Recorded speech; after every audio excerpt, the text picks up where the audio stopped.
it's winter, it's nearly Christmas, it's whiskey time. In fact, it's whiskey cheesecake time. Cheers!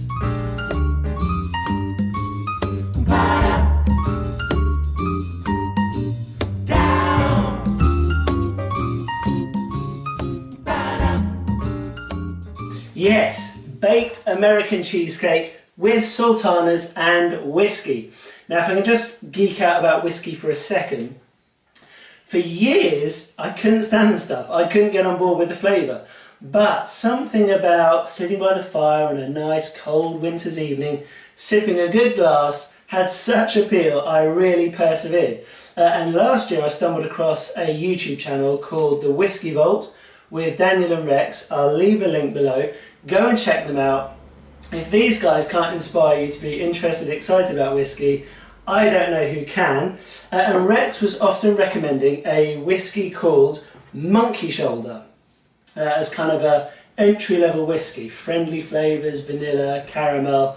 So I picked myself up a bottle last year, and now I'm on to my third bottle, so I guess that's a good sign. It's got me into whiskey, and actually this would be perfect for this recipe for those reasons, those flavours. But once you get into whiskey, then you build up a bit of a collection. And I also bought this, an Auchentoshan American Oak. So this is a whiskey that's aged in bourbon casks, so American cheesecake, bourbon, kind of a natural match there. And also I find this has got a real chocolate note to it, so it could go well with the dessert. But I also got an Abelard 10. Now this is aged in sherry casks, and sherry cask aged whiskey has a kind of dried fruit, raisin flavour to it, so you can see where I'm going. This is the one I'm going for. It's going to pair perfectly with the raisins and the vanilla and the whole cheesecake experience. So for this recipe, as well as your whiskey, you're going to need 900 grams of full fat cream cheese, 200 grams of caster sugar, 30 grams of corn flour, 3 large eggs plus an egg yolk, 1 zest of a lemon, just to sort of help cut through some of this richness, the seeds from 2 vanilla bean pods, or this stuff would be perfect, 2 teaspoons of vanilla bean paste, 375 grams of double cream, or heavy cream if you're American, 180 grams of digestive biscuits. I would whisk these up in a food processor, but in a bag with a rolling pin, just crush them up. Then in a pan you'll need 90 grams of melted butter. And then of course you're also going to need your sultanas. So in a bowl I've soaked 50 grams of sultanas in 60 grams of whiskey. They've been soaking overnight, and you can see, look at that, I mean it's almost back to being a full grape, but instead of having water in it, it's got whiskey in it. So they're going to be like real flavour bombs dotted throughout this cheesecake. So let me just have a sip of that.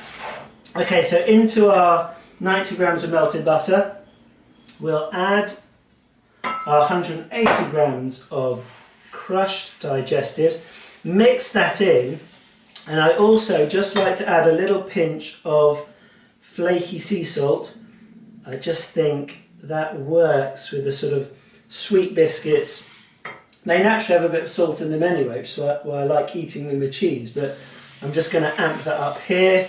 So we'll mix that together till it forms like wet sand. There we go. And now we need to get that into the base of our cake tin. So this is a 23 centimetre, 9-inch springform cake tin. What I tend to do is take the bottom out and actually flip it over, so the cake's not sitting, the base isn't sitting in this rim. It'll make it difficult to get out later. If you flip it over, you'll find it'll slide off nice and easily. And on top of that, we're going to put a little bit of grease-proof paper. So if we lay it over like that, put that on top, push it up a bit, and clip it There we go. We get the paper on the base. You can leave those bits sticking out, not a problem.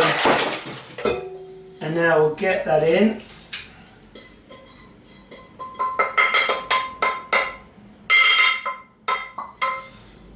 And then just using the back of the spoon, spread it out, push it down.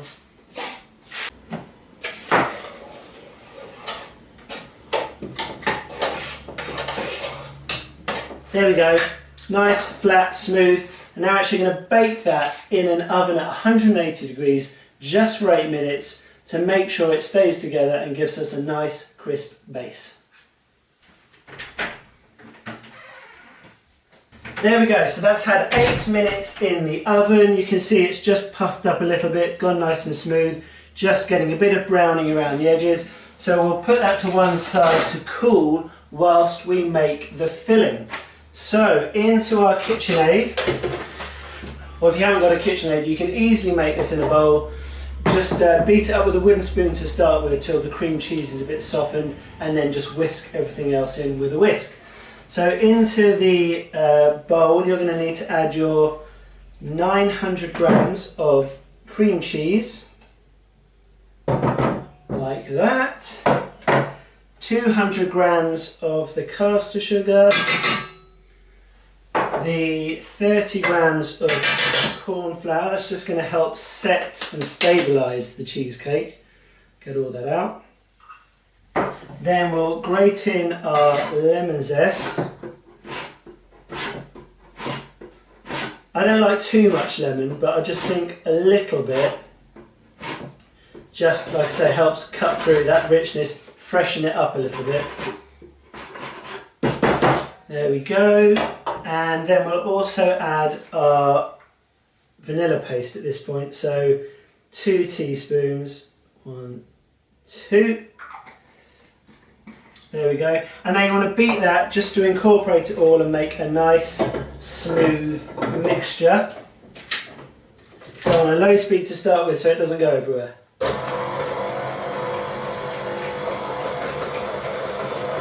There we go. Now we can crank it up and just beat that for a minute or two.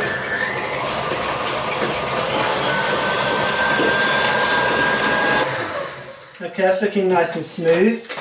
So now we just need to incorporate our eggs one at a time. So 1 egg in, beat that in.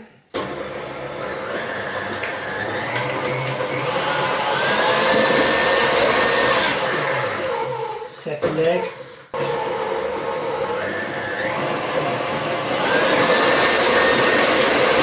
And then our egg yolk, which I separated earlier, goes in.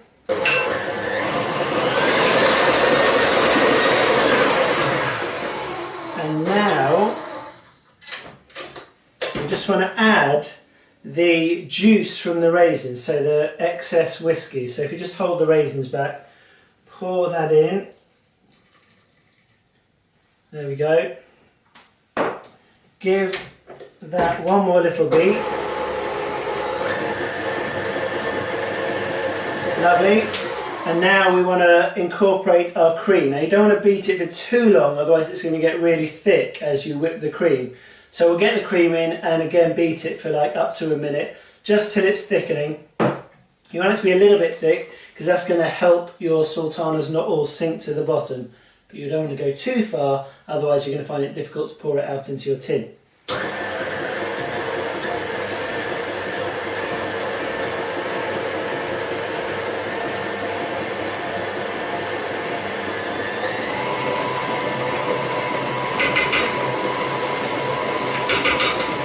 That's all the cream in.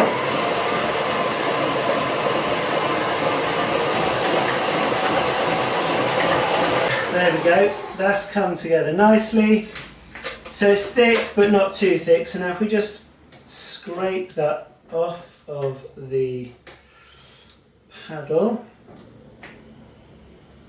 like so, get it all off there, lovely. And just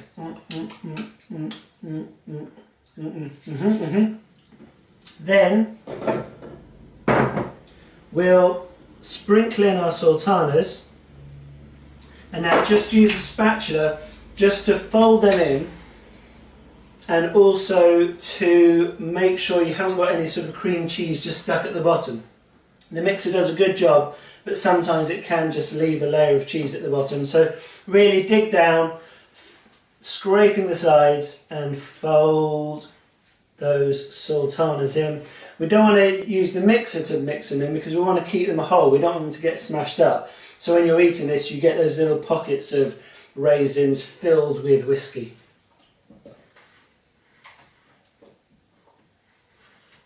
There we go. And now our base should be fairly cool. So we're going to pour that into the base. Oh yes. There we go. All in. Don't waste any. It is too delicious for that.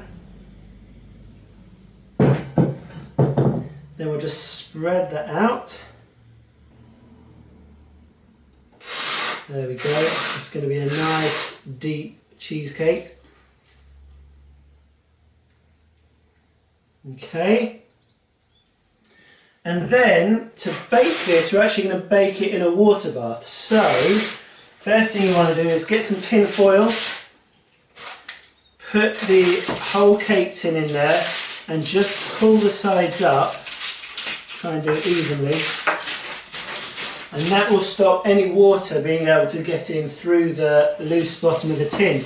Ideally you'd want slightly bigger foil so it was coming right the way to the top. Then you could fill up with water 2/3 of the way. This is a bit low, so I'll only be able to go up about an inch, but that'll be fine. And then you put the whole thing into a roasting tin or a grill pan, fill that with water, and then we're going to bake that in the oven for 50 minutes at 180 degrees. Check it after 50 minutes, and what you'll want to see is a bit like a Yorkshire pudding. You'll want the sides to have puffed up and the middle be a bit dipped. Give it a wobble, and you still want to see a little jiggle on that middle, because then what we're going to do is let it cool in the oven for about an hour, and that should stop the top from cracking at all. So I'll add some water, I'll get it in the oven, and we'll see what it looks like after 50 minutes. Okay, so this is what I wanted to show you. I checked it after 50 minutes and it was still very wobbly, so I've cooked this for another 10, so that's had an hour in total. Now at this point you can see the sides are quite firm and set, but the middle still springy, and if I give the whole thing a shake you can see it still wibbles around, and that's a good sign. You don't want to cook it any further than that. So now what you want to do is leave that in the oven with the door open, switch off the oven and just let it cool in the oven for an hour. Then bring it out of the oven and let it come right down to room temperature. Then you need to chill it. So you want to chill it for at least 4 hours before you eat it, but ideally overnight.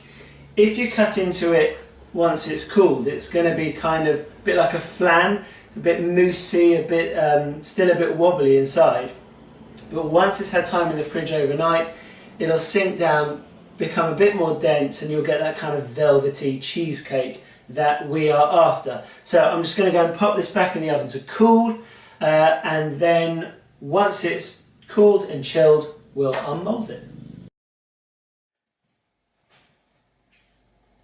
Okay, so here it is. That has been chilling in the fridge overnight, but one of the perils that can happen from leaving a cheesecake unattended in the fridge overnight is this can happen. Yeah, the children came home and saw that in the fridge, so wanted some for dessert. So I think it's a little bit of a scientific experiment actually. We tasted it last night so we could see how the texture changed overnight. Last night it was a little bit moussey, a little bit wobbly, so we'll cut a slice in a minute and we'll be able to see how that's kind of dense down, should have become more velvety and cheesecakey overnight basically. It does mean you didn't see how to unmold it, but basically it's very simple. Just run a knife around the outside of it whilst it's still warm, then get it in the fridge and leave it to cool. Then you can take the whole cheesecake out of the tin with the paper underneath, put it on your serving dish and then do like the old tablecloth trick, shink, but slower. hold on to the cheesecake and just slide the paper out. You might need to get a knife or a spatula under there just to release it from the paper, but that's how you do it. You'll also notice I've got a bit of colour on the top of mine, a bit brown, so you can see a line there. I actually quite like that, and I've sprinkled some icing sugar on it anyway. But if you don't want it to brown, about 30 minutes into cooking, just loosely lay some foil over the top, and that should stop too much heat getting to the top and browning it. So let's cut into this. Oh, that's nice. And see how it is. It's looking good. It's looking cheesecakey. I've got a little raisin just popping out the side there.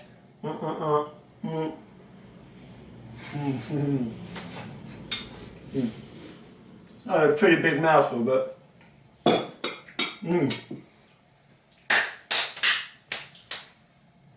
couple of raisins popping as well. It looks, you think it might be grainy because it's got that kind of cheesecake look to it, but when it's in your mouth it's like butter. It's so silky smooth. Delicious. You might not think of this as being particularly festive, but with the whiskey in there, with the raisins, it's got a kind of Christmas vibe to it. You could pop a little bit of holly on top of there and that'll make it extra Christmassy. Perfect for maybe New Year if you're having a dinner party or a party. That's a big old cheesecake. You'll get a good 20 slices out there. 16 maybe if you're very greedy. But that is it. Do give this one a go. It really is pretty rich and delicious. And if you're into your whiskey, it's a must. So as always, if you've enjoyed the video, give it a thumbs up. Leave your comments below. Please subscribe to the channel. I'm into my last 100 before I get to the 1,000 mark, which would be absolutely epic. But that's it. I will see you in 2019. So happy Christmas and happy New Year.